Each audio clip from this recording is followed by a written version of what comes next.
नंदुरबार जिल्ह्यामध्ये कुपोषणामुळे 6 महिन्यांमध्ये 389 बालमृत्यू झाल्याची माहिती समोर येते आहे। राज्य सरकारच्या टास्क फोर्स अहवालामधून ही धक्कादायक आकडेवारी समोर आली आहे। नंदुरबार जिल्ह्यामधील कुपोषणाचा अहवाल काल मुख्यमंत्र्यांना दिल्याची माहिती मिळते आहे। नंदुरबार जिल्ह्यातील गंभीर स्थिती उघड झाली आहे। मेळघाट पॅटर्न राबवणं नंदुरबार जिल्ह्यामध्ये गरजेचं असल्याचं अहवालामध्ये नमूद करण्यात आलं आहे।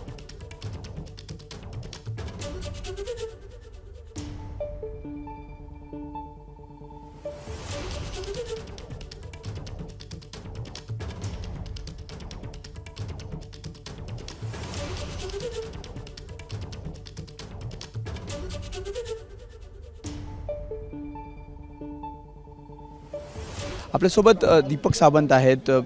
तुम्ही टास्क फोर्सचे प्रमुख आहात। कुपोषणासंदर्भात जो काही अहवाल समोर आलेला आहे, गंभीर अहवाल आहे, काय काय त्यामध्ये आहे? निश्चितच गंभीर अहवाल आहे। नंदुरबारच्या बाबतीत हा अहवाल आहे आणि नंदुरबारमध्ये जे काही कुपोषण पाहायला मिळालं त्याच्यामध्ये कुपोषण बालकांची संख्या, कुपोषित बालकांची सॅमची संख्या, मॅमची संख्या ही जास्त आहे। सॅममधून मॅममध्ये तर मॅममधून सर्वसाधारण ग्रुपमध्ये ते जात नाहीत आणि मुख्य कारण आहे ते पाडा तिथे रस्ता ही जी संकल्पना होती नवसंजीवनी योजनेमध्ये तिथे कुठेतरी याला छेद गेलेला दिसतोय। राबवली गेली नाही, पाडा राबवली गेली आहे, पण ते पाड्याचे वेगवेगळे पाडे तयार होत आहेत। साधारणपणे 2800 पाडे नंदुरबारमध्ये आहेत, त्यातले 79 पाडे हे संपर्काच्या बाहेर जातात।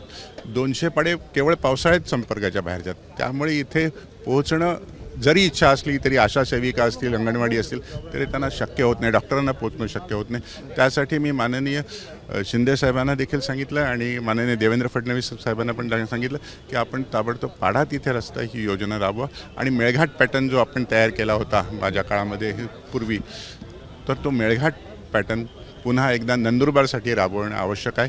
त्याच्यामध्ये डॉक्टरांचे हार्डशिप अलाउन्स वाढवणं गरज आहे।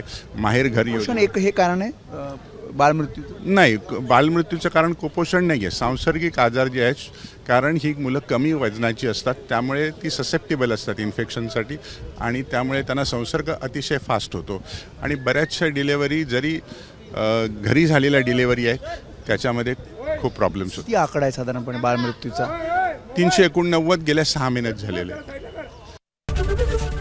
एबीपी माझा, उघडा डोळे बघा नीट।